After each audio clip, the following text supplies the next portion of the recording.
जय हिंद। तो पिछले वीडियोस में हमने 10.2 में प्रश्न क्रमांक 1 से प्रश्न क्रमांक 9 तक सॉल्व कर लिए थे। अब इस वीडियो में हम प्रश्न क्रमांक 10 और प्रश्न क्रमांक 11 सॉल्व करेंगे।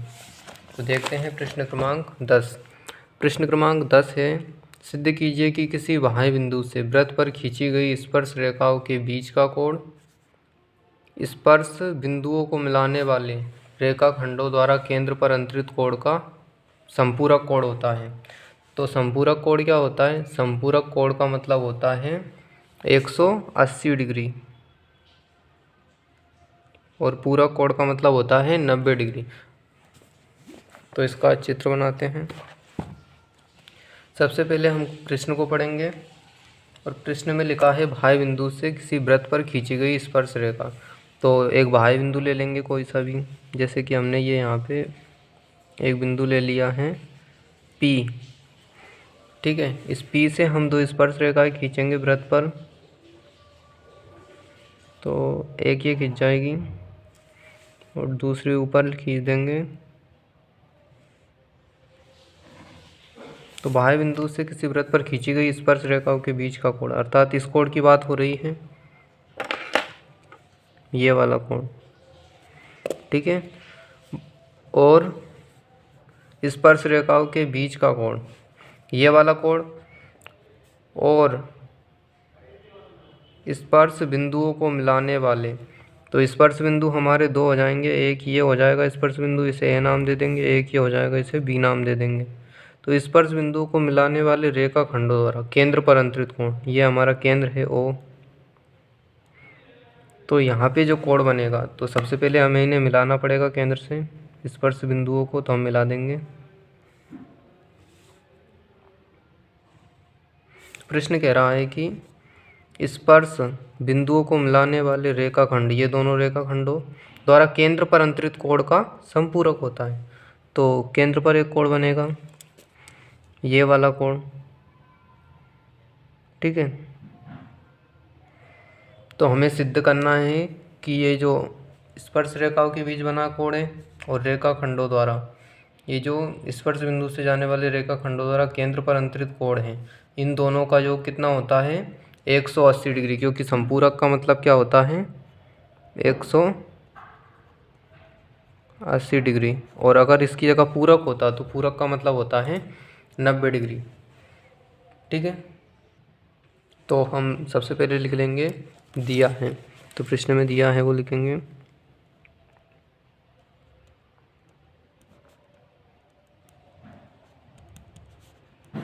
दिया है में हम लिखेंगे कि PA और PB स्पर्श रेखाएं हैं।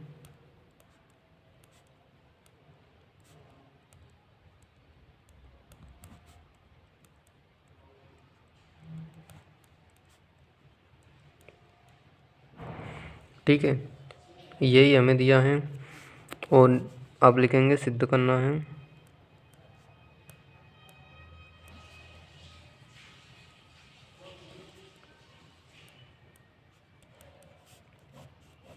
सिद्ध करना है, तो हमें सिद्ध क्या करना है? हमें ये दोनों कोणों का योग 180 डिग्री सिद्ध करना है। पहला है APB, तो कोण APB प्लस अगला कोण है AOB, कोण AOB बराबर इन दोनों का योग 180 डिग्री सिद्ध करना है। ठीक है, क्योंकि 180 का मतलब क्या होता है? संपूरक। ये हमें सिद्ध करना है। तो इसे सिद्ध करने के लिए हम एक प्रमेय देखेंगे, प्रमेय 10.1। प्रमेय 10.1 क्या कहती है? ये है प्रमेय 10.1। तो इस प्रमेय के अनुसार वृत्त के किसी बिंदु पर स्पर्श रेखा स्पर्श बिंदु से जाने वाली त्रिज्या पर लंब होती है। अर्थात ये जो स्पर्श रेखा होती है, इस पर ये जो त्रिज्या खिंची हुई होती है, ये त्रिज्या स्पर्श रेखा पर लंब होती है। अर्थात यहाँ पर कोण बनता है 90 डिग्री का। तो इसी प्रमेय का हम इसमें उपयोग करेंगे। तो जैसे कि जो हमारी त्रिज्या है, ये स्पर्श रेखा पर लंब होती है, तो हमारी स्पर्श रेखा है PA और ये त्रिज्या जा रही है तो यहाँ पर कोण कितने डिग्री का बनेगा, 90 डिग्री का। इसी प्रकार ये भी त्रिज्या है और ये स्पर्शरेखा पर लंब होती है, यहाँ पर भी कोण बनेगा 90 डिग्री का। ये वाला कोण हो जाएगा 90 डिग्री, ये भी 90 डिग्री, ठीक है। तो अब यहाँ पे हम लिखेंगे चूँकि प्रमेय 10.1 के अनुसार 10.1 के अनुसार हम प्रमेय को इसमें से देख के लिख देंगे कि किसी बिंदु पर, वृत्त के किसी बिंदु पर स्पर्श रेखा स्पर्श बिंदु से जाने वाली त्रिज्या पर लंब होती है, ठीक है। वृत्त के किसी बिंदु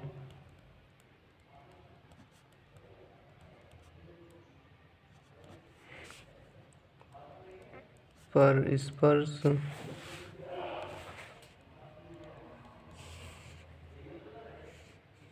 रेखा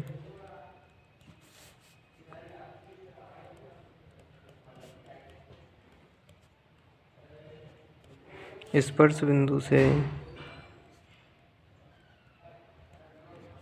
जाने वाली त्रिज्या पर लंब होती है।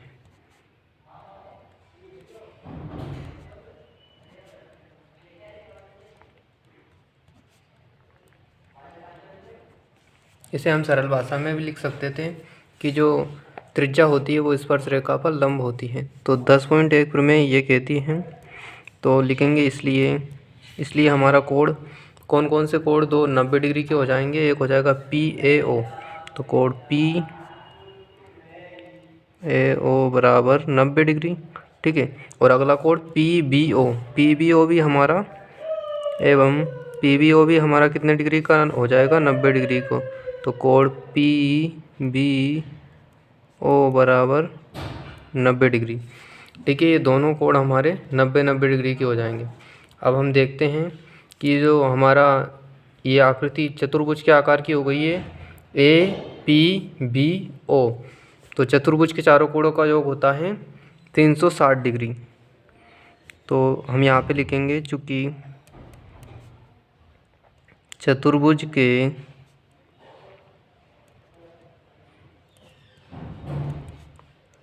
के चारों कोणों का योग 360 डिग्री होता है, ठीक है। इसलिए हम देखते हैं कि इसलिए चतुर्भुज का हम नाम लिख देंगे PAOB में,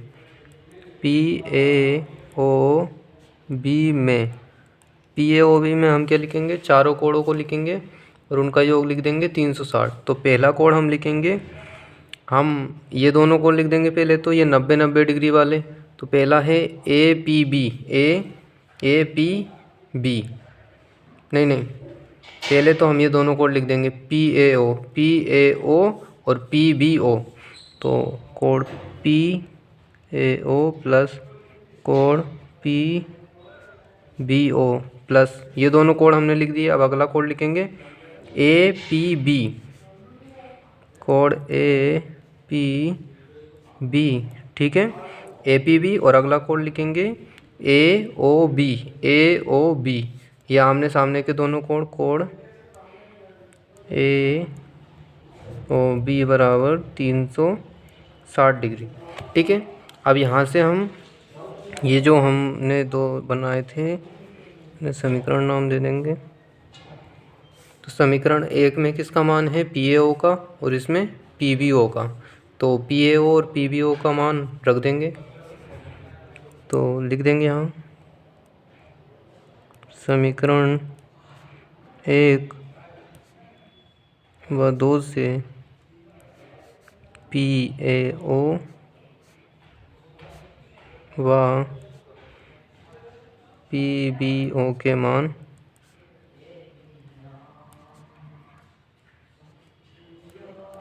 रखने पर, ठीक है, इन दोनों के मान रख देंगे। इसका मान कितना आ जाएगा, 90। इसका मान भी आ जाएगा 90 डिग्री, क्योंकि पी ए ओ हमारा दिया है 90 समीकरण 1 में और पी बी ओ 90 डिग्री दिया है समीकरण 2 में, तो 90 90 इनका मान हो जाएगा।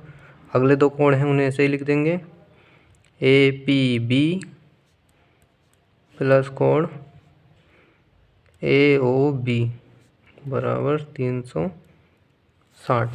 तो इसे थोड़ा सा सोल्व कर लेंगे और हमारा आंसर आ जाएगा 90 90 हो जाएगा 180 प्लस कोण ए पी बी प्लस कोण ए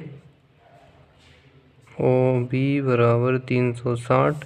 180 को उधर ले जाएंगे तो कोण ए पी बी प्लस कोण ए ओ बी बराबर इधर हो जाएगा 360, और ये 180 प्लस का है तो इधर जाकर माइनस का हो जाएगा, तो माइनस 180। ठीक है, तो हम इसे माइनस कर देंगे, तो ए पी बी प्लस कोण ए ओ बी बराबर 360 में से 180 जाएगा तो 180 बचेगा। ठीक है, और यही हमें सिद्ध करना था। देखते हैं यहाँ पे हमने लिखा था कोण पी ए बी और ए ओ बी, तो यहाँ भी आ गया P B A P B. ठीक है, ए पी बी और ए ओ बी बराबर 180 डिग्री, यही हमें सिद्ध करना था। हम यहाँ सिद्ध कर चुके हैं। ठीक है, ये हमारा आंसर हो जाएगा, या इति सिद्धम।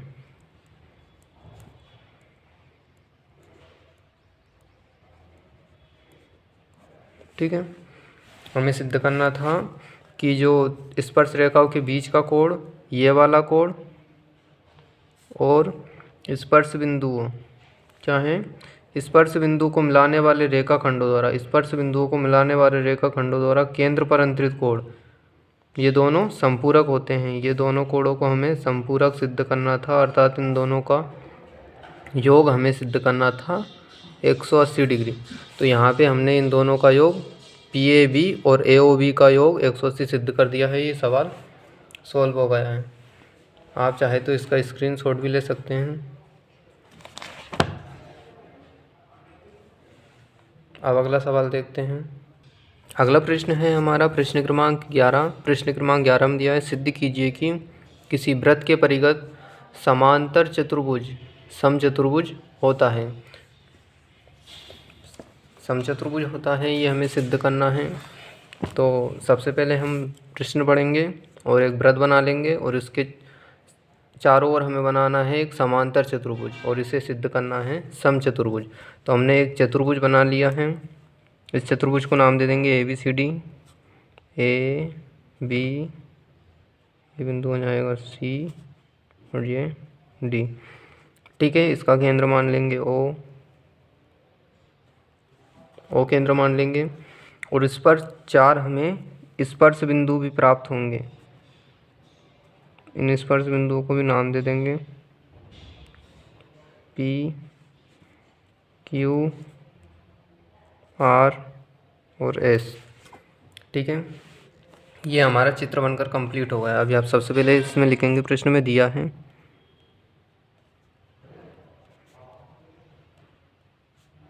दिया गया है जो चतुर्भुज है, चतुर्भुज ए बी सी डी,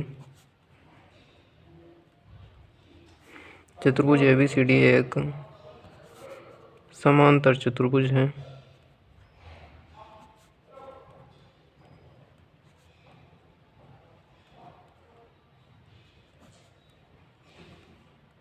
चतुर्भुज ए बी सी डी हमें एक समांतर चतुर्भुज दिया है, और सिद्ध क्या करना है,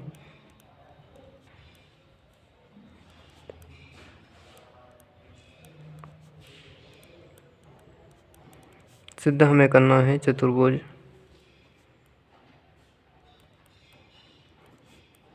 ए बी सी डी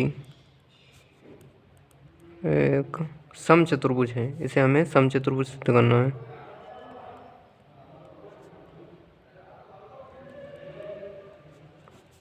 ठीक है, तो एक वृत्त के चारों ओर एक चतुर्भुज दिया है, और चतुर्भुज हमें कैसा दिया है, समांतर चतुर्भुज, और उस समांतर चतुर्भुज को हमें समचतुर्भुज सिद्ध करना है।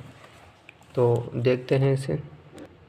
तो हमें ये समांतर चतुर्भुज दिया है, तो लिखेंगे चूँकि ABCD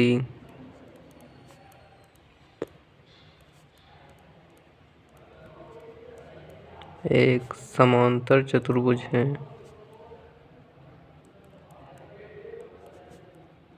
ठीक है, ये हमें दिया ही हुआ है। तो अगर ABCD समांतर चतुर्भुज है तो समांतर चतुर्भुज की कुछ विशेषताएं होती है। क्या विशेषताएं होती है उसमें? आमने सामने की भुजाएं समांतर होती हैं।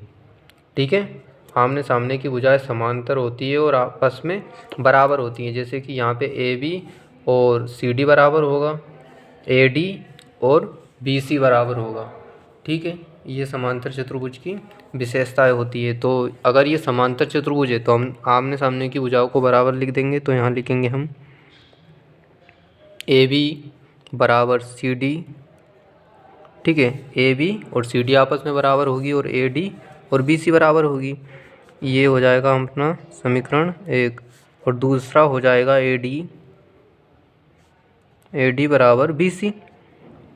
आमने सामने की भुजाओं को हम बराबर लिख सकते हैं क्योंकि जो हमें चतुर्भुज दिया है वो समांतर चतुर्भुज है। ठीक है, अब हम उस प्रमेय का उपयोग करेंगे जो प्रमेय 10.2 का। प्रमेय 10.2 क्या कहती हैं? तो हमने पहले भी देखी थी प्रमेय 10.2, एक बार और देख लेते हैं कि प्रमेय 10.2 के अनुसार बाह्य बिंदु से वृत्त पर खींची गई स्पर्श रेखा 10.2 बाह्य बिंदु से वृत्त पर खींची गई स्पर्श रेखाएं समान लंबाई की होती है।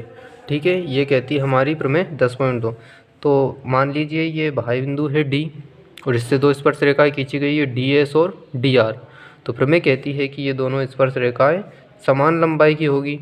इसी प्रकार ये C बिंदु है, ये भी बाह्य बिंदु है और इससे भी दो स्पर्श रेखाएं खींची हुई है RC और CQ। तो ये दोनों भी समान लंबाई की होगी। इसी प्रकार ये भी दो स्पर्श रेखा है, ये भी समान लंबाई की होगी। ये भी दो स्पर्श रेखा है, ये भी समान लंबाई की होगी। ये कहती है हमें प्रमेय 10.2। तो लिखेंगे चूँकि प्रमेय 10.2 के अनुसार बाह्य बिंदु से वृत्त पर खींची गई स्पर्श रेखाएं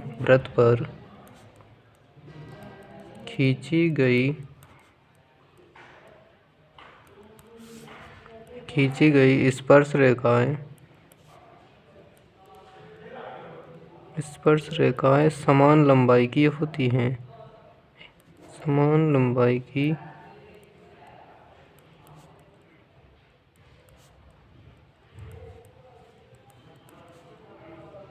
स्पर्श रेखाएं समान लंबाई की होती हैं। तो समान लंबाई की होगी तो हम देखते हैं कि स्पर्श बिंदु ये बाह्य बिंदु A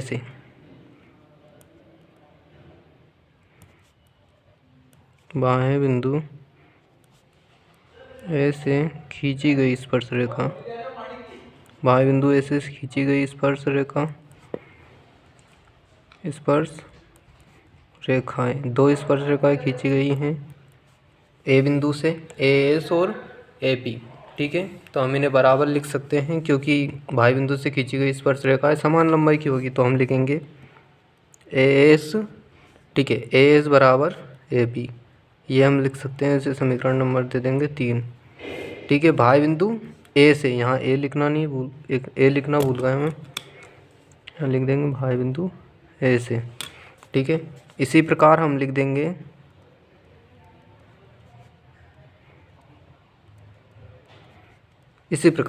जैसे A बिंदु से खींची है ये दोनों स्पर्श रेखाएं समान है, उसी प्रकार आगे जो हमने स्पर्श रेखाएं खींची है वो भी समान होगी। जैसे B बिंदु से, तो B बिंदु से दो स्पर्श रेखाएं खींची गई है BQ और BP, ये भी समान होगी। तो हम लिख देंगे BQ बराबर BP, इसे दे देंगे समीकरण 4 नाम। इसी प्रकार अगला बिंदु देखेंगे C, तो C से भी दो स्पर्श रेखाएं खींची गई है CQ। ठीक है, C बिंदु ये है ना अपना CQ और CR, तो CQ और CR भी बराबर होगी। तो लिख देंगे CQ बराबर CR, इसे नंबर दे देंगे 5। और उसके बाद डी बिंदु आएगा, तो डी बिंदु से भी दो स्पर्श रेखाएं खींची गई है, एक है अपनी डी एस और डी आर, तो डी एस और डी आर भी बराबर होगी, तो यहाँ लिख देंगे डी एस बराबर डी आर। इसे दे देंगे समीकरण 6 नाम।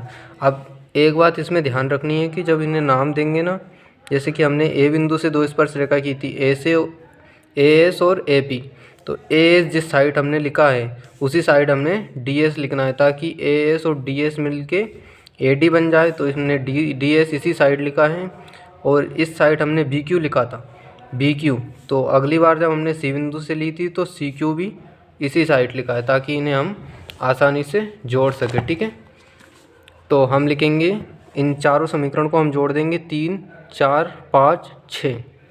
ठीक है, समीकरण 3, 4, 5, 6 को जोड़ने पर समीकरण 3 + 4 + 5 + 6 से, ठीक है, इन सभी को हम जोड़ देंगे तो A S plus B Q, A S plus B Q plus C Q plus D S, और इधर बराबर में क्या हो जाएगा, A P plus B P, ठीक है, plus C R plus D R. ठीक है, तो हमारा यहाँ पे इन दोनों को हम जोड़ेंगे, जैसे कि ए एस और डी एस, ए एस और डी एस मिल क्या हो जाएगा, ए एस और डी एस, तो ए डी हो जाएगा। तो ए एस और डी एस को हमने मिलके क्या लिख दिया, ए डी लिख देंगे इनकी जगह पे। ठीक है, इसी प्रकार हमारा बी क्यू और सी क्यू है, तो बी क्यू और सी क्यू को भी देखेंगे हम, बी क्यू और सी क्यू ये दोनों मिलके क्या हो जाएंगे, बी सी, तो इसकी जगह लिख देंगे हम बी सी। ठीक है, और ये बराबर का चिन्ह लगा देंगे, और यहाँ पे हमारा है ए पी, ए पी है ए पी और बी पी, तो ए पी और बी पी मिल क्या हो जाएंगे, ए पी और बी पी, तो ए पी बी पी हो जाएंगे ए बी, तो यहाँ पे लिख देंगे ए बी। ठीक है, अब हमारे A P B P complete हो चुके हैं। अब बचे सी आर और डी आर, तो सी आर और डी आर को जोड़ेंगे, तो सी से आर सी आर और डी से आर डी आर, तो C R D R C D बन जाएंगे हमारे, तो ये हो जाएगा सी डी। ठीक है, इसे हम इसमें थोड़ा सा चेंज करेंगे। ठीक है, क्या चेंज करेंगे कि हमें A B plus C D, ये हमारा A B plus C D बराबर A D plus B C आ गया है, पर यहाँ पे हम देखेंगे समीकरण 1 से, तो समीकरण 1 में क्या है, ए बी बराबर सी डी है, तो सी डी का मान किसके बराबर है, ए बी के बराबर, तो हम यहाँ पे लिखेंगे A B plus C D का मान किसके बराबर है, ए बी के, तो यहाँ पे लिख देंगे ए बी, और यहाँ पे ए डी, ठीक है, ए डी लिखा है, इसे ए डी रहने देंगे, और बी सी का मान देखेंगे, बी सी का मान कितना है, ए डी, मतलब बी सी का मान ए डी के बराबर है, तो हम यहाँ लिख देंगे ए डी। ठीक है, यहाँ पे लिख देंगे समीकरण 1 व 2 से, 1 व 2 से मान रखने पर, ठीक है, 1 व 2 से हमने मान रख दिया है, किस किस का मान रखा है हमने, बी सी का मान रखा है, बी सी का मान किसके बराबर है, ए डी के, और यहाँ पे सी डी का मान रखा है, तो सी डी का मान किसके बराबर है, ए बी के, ये बी है हमारा। ठीक है, इनका मान रख दिया है, तो यहाँ पे क्या हो जाएगा 2 ए डी, ए डी और ए डी क्या हो जाएंगे 2 A D, A D square नहीं होगा, वो इनटू में होता है, यहाँ पे प्लस है, तो ए डी और ए डी 2 ए डी, और ए बी और ए बी 2 ए बी हो जाएगा, तो ये 2 से 2 कट जाएगा। ठीक है, और ए डी बराबर हो जाएगा ए बी, ये कटा क्यों है, क्योंकि ये गुणा में था। ठीक है, दोनों साथ गुणा में था, अगर इसी गुणा वाले को नीचे ले जाएंगे तो यहाँ पे बटे में आता और फिर भी कट जाता, इसलिए हमने सीधा ही काट दिया है, तो ए डी बराबर ए बी हमारा आ गया है, इसे नाम दे देंगे समीकरण 7। ठीक है, तो अब हम देखते हैं कि हमने समीकरण 7 जो लिखा है, 1, 2 और 7 समीकरण यहाँ पे लिख लेंगे हम,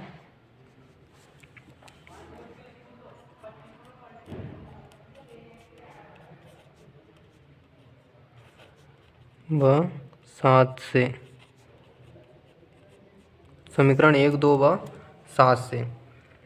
तो समीकरण 1, 2 व 7 से क्या हो जाएगा, जैसे कि एक है समीकरण, तो समीकरण 1, 2 व 7 से हो जाएगा हमारा ए बी बराबर बी सी बराबर बी सी बराबर सी डी और सी डी बराबर ए डी। ये चारों हमारे आपस में बराबर हो जाएगी भुजाएं। कैसे हो जाएगी, जैसे कि यहाँ पे ए बी और सी डी बराबर हैं और ए डी और बी सी बराबर हैं। ठीक है, ए बी बराबर है सी डी और ए डी बराबर है बी सी। तो हमने यहाँ पे समीकरण 7 में ए डी और ए बी को भी बराबर कर दिया। जैसे ए बी और ए बी था सी डी के बराबर, ए डी था बी सी के बराबर और ए बी और ए डी भी बराबर हैं, इसलिए ए बी सी डी चारों भुजाएं आपस में भी बराबर है। ठीक है, ये हमारा हो गया, सिद्ध हो गया है, इति सिद्धम। ठीक है, अर्थात हमने सिद्ध कर दिया है। अतः चतुर्भुज ए बी सी डी एक समचतुर्भुज है।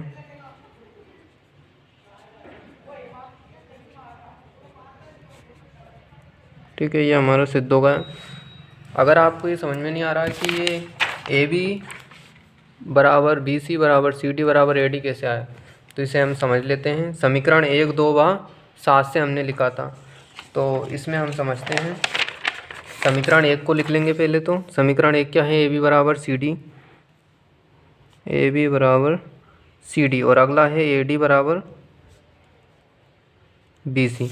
और समीकरण 7 क्या है, ए डी बराबर ए बी। तो यहाँ पे लिखेंगे ए डी बराबर ए बी, और इन तीनों को हमने मिला के क्या लिख दिया है, ए बी बराबर बी सी बराबर सी डी बराबर ए डी, ये हमने लिख दिया है।